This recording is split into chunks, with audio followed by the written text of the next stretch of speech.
Assalamualaikum warahmatullahi wabarakatuh dan salam sejahtera.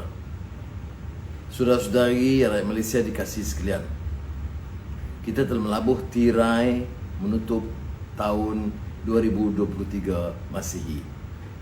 Wajah saya mulakan dengan memberikan sedikit sebanyak rumusan mengulangi apa yang telah disampaikan kepada umum, bahawa kedudukan prestasi pertumbuhan ekonomi masih bertahan hampir 4% satu tahun, yang di antara yang terbaik.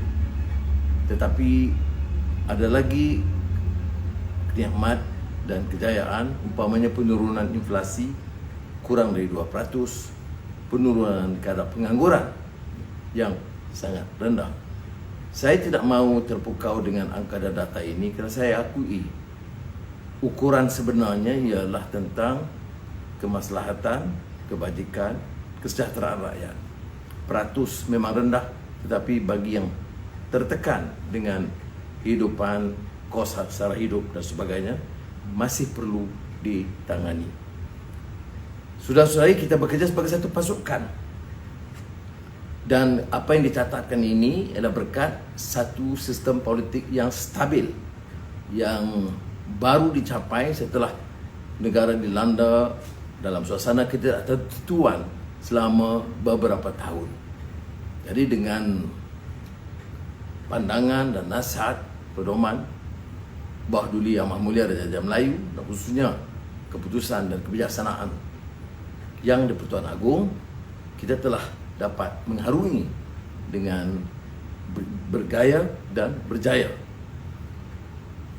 Tetapi saya tekankan bahawa ukuran sebenarnya dengan kekuatan dan kestabilan adalah kerja sebagai satu pasukan dan menangani isu-isu yang basic dan asas untuk rakyat dan negara. Pertama, tumpuan penuh kepada usaha memacu pertumbuhan ekonomi. Pertumbuhan ekonomi itu dapat dilakukan dengan membetulkan tata kelola. Dan Alhamdulillah, dalam kecekalan dengan kecekalan semua agensi penguasaan, kita lihat beberapa penerobosan langkah-langkah yang menggemparkan, termasuk bertindak terhadap penguasa yang maha kaya di negara kita, yang diketahui umum telah menggondol kekayaan yang luar biasa. Tahniah kepada SPRM. Pihak PDRM umpamanya telah dapat cekal kegiatan dadah yang besar di Sabah yang diketahui tetapi tidak ada tindakan berkesan sebelum ini. Lembaga hasil dalam negeri umpamanya telah dapat menjalankan tugas dengan lebih mengesankan, sehingga catatan pendapatan itu jauh lebih baik bersama dengan custom. Ini selain daripada usaha-usaha MITI, Kementerian Pelaburan, yang telah berjaya bersama dengan Kementerian Luar Negara. Kementerian Luar Negeri ini selain daripada meningkatkan usaha diplomatik, penumpuan kita sekarang adalah ke arah mengalih pandangan kepada isu pertumbuhan ekonomi pelaburan. Dan sebab itu, secara keseluruhannya pelaburan, hasil daripada lawatan kita, penemuan kita, keyakinan bersistem politik dan dasar yang jelas, ekonomi madani,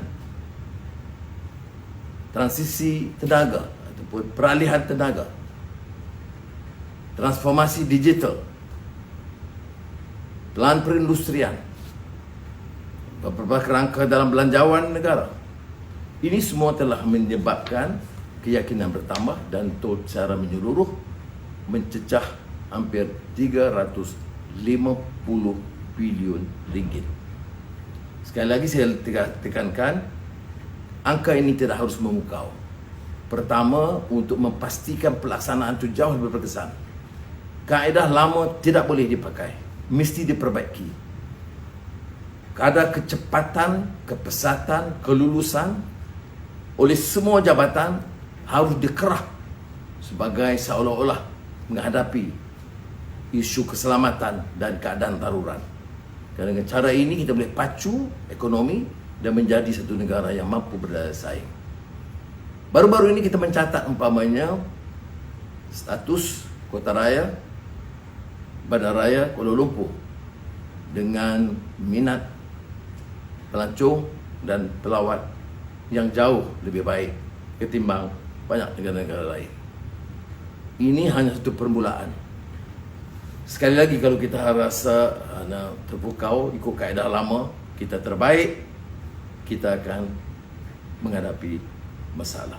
Oleh yang demikian, saya akan menggesa rakan-rakan dalam pasukan, jemaah menteri, pegawai dan pejabat awam, sektor swasta, penguatkuasa dan keselamatan, meningkatkan usaha mereka menjadikan negara Malaysia ini negara hebat dan gagah di rantau ini.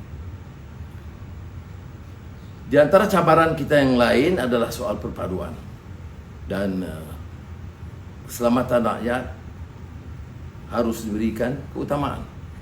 Maka tentunya dasar-dasar kita akan memastikan semangat perpaduan rakyat Malaysia dengan dasar perlembagaan yang jelas, soal kedudukan peruntukan perlembagaan, soal Islam, soal bahasa Melayu, soal kedaulatan Raja-Raja Melayu dan hak keistimewaan Melayu Bumi Putra, itu tidak diganggu. Tetapi semangat perpaduan untuk memeluk keseluruhan rakyat dari pelbagai kaum dan pelbagai agama, itu tugas hakiki yang tidak boleh disangkal ataupun diringankan. Kalau ini dapat kita capai, kita boleh beralih daripada permasalahan titik bengek tidak berkesudahan dan menyerahkan kepada tokoh-tokoh politik yang berhasrat untuk mempermainkan isu-isu ini untuk meraih sokongan. Terimalah kenyataan, Malaysia mesti lebih gagah dan hebat. Hebat dan gagah kerana keamanan, semangat perpaduan dan penumpuan tentang pertumbuhan ekonomi dengan beberapa tindakan yang harus tegas. Ini termasuk beberapa reform dalam sistem pendidikan kita. Sistem pendidikan kita bukan sahaja nak perhatikan kedudukan bahasa, tetapi harus memberikan keutamaan kepada soal transformasi digital dengan lebih pantas lagi dari peringkat sekolah rendah, menengah dan institut pendidikan tinggi.